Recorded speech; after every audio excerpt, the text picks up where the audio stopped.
आज आपण संकलित मूल्यमापन इयत्ता 7वी विषय हिंदी उत्तरपत्रिका समजून घेणार आहोत, सराव करणार आहोत। तर चला मग प्रश्न पहिला अ आंकड़ा, निम्नलिखित प्रश्नों के उत्तर एक वाक्य शब्द में लिखो। 1.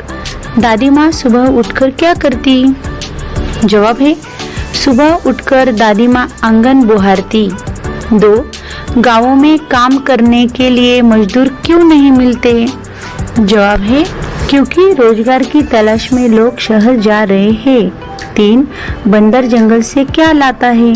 जवाब है अच्छी अच्छी जड़ी बूटियाँ। 4. इसम्बा गांव के नाले की दोनों तरफ क्या था? जवाब है एक तरफ गांव की बस्ती और दूसरी तरफ पाठशाला और खेत। 5वां सवाल है फूल किसको अपना रस पिलाता है? जवाब है फूल भौरे को रस पिलाता है। ब. रिक्त स्थानों की पूर्ति करो। 1.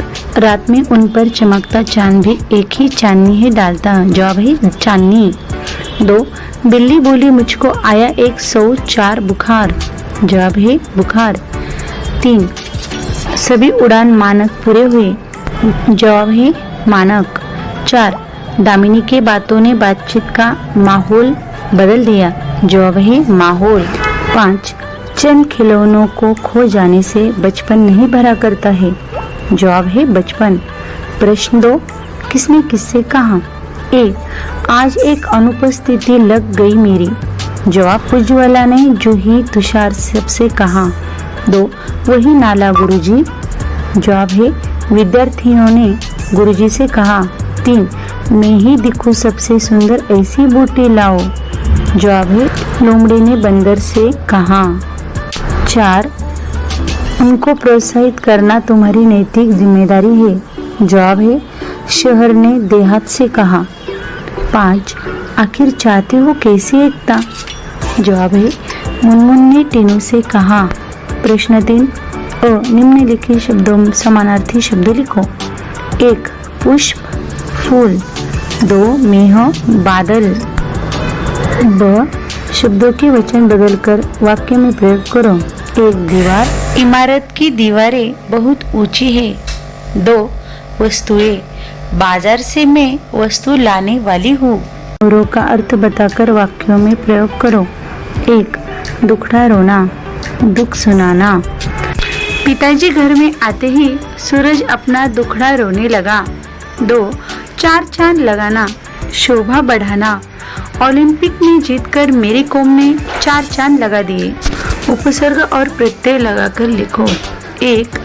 विनम्र, नम्र, नम्रता। 2.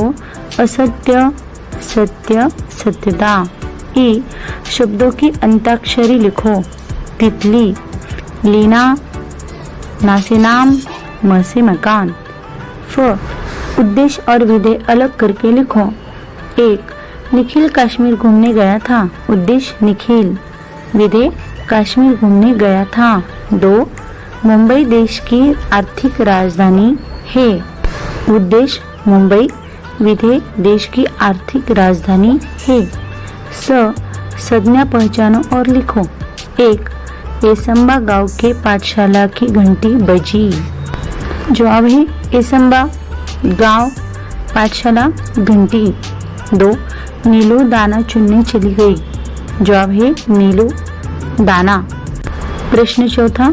निम्नलिखित शब्दों के आधार पर एक कहानी लिखो। शब्द है पानी, पुस्तक, बिल्ली, राखी। तो चलो बच्चों हम इन शब्दों से कहानी तैयार करते हैं। रक्षाबंधन का त्योहार नजदीक आ रहा था। हमारे अध्यापक जी ने हमें राखी बनाने के लिए कहा था। मैं बड़े आनंद से घर में राखी तैयार कर रहा था। मेरी बड़ी बहन मेरे ही नज़दीक बैठकर चित्र में रंग भर रही थी। बहुत ही सटीकता से वह रंग भर रही थी। मेरी भी राखी बनके तैयार हो चुकी थी। सभी मेरी राखी और बहन ने बनाए चित्र की बहुत तारीफ कर रहे थे। तभी घर की बिल्ली ने चूहा पकड़ने के लिए छलांग लगाई। तभी टेबल पर रखा ग्लास चित्र पर गिर जाता है। चित्र खराब होने के बावजूद भी मेरी दीदी ने समझदारी दिखाई और कहा होता रहता है। हम फिर भी बना लेंगे। मैंने यही सीखा कि हमें जीवन में नाराज होकर हार नहीं माननी चाहिए। प्रश्न 5वां, किसी एक विषय पर 10-12 वाक्य लिखो। 1, मेरा गांव, यदि सूर्य प्रकाश न होता तो। और तीसरा है सौर ऊर्जा। हम यदि सूर्य प्रकाश न होता तो ये देखेंगे। तो चलो, यदि सूर्य प्रकाश न होता तो हमारी पृथ्वी पर रोशनी नहीं होती, हमारी पृथ्वी पर जीव सृष्टि भी नहीं होती। सूरज की ऊर्जा से हर एक जीव ऊर्जा नहीं मिलती। अगर सूर्य प्रकाश नहीं होगा तो पृथ्वी पर हर तरफ ठंड और बर्फ होगी, हर तरफ बीमारियां फैलेंगी। पृथ्वी पर जो पानी बचा होगा वह सब बर्फ बन जाएगा। व्हिडिओ आवडला असेल तर लाईक करा, शेअर करा. जर तुम्ही नवीन असाल तर सबस्क्राईब करायला विसरू नका. धन्यवाद.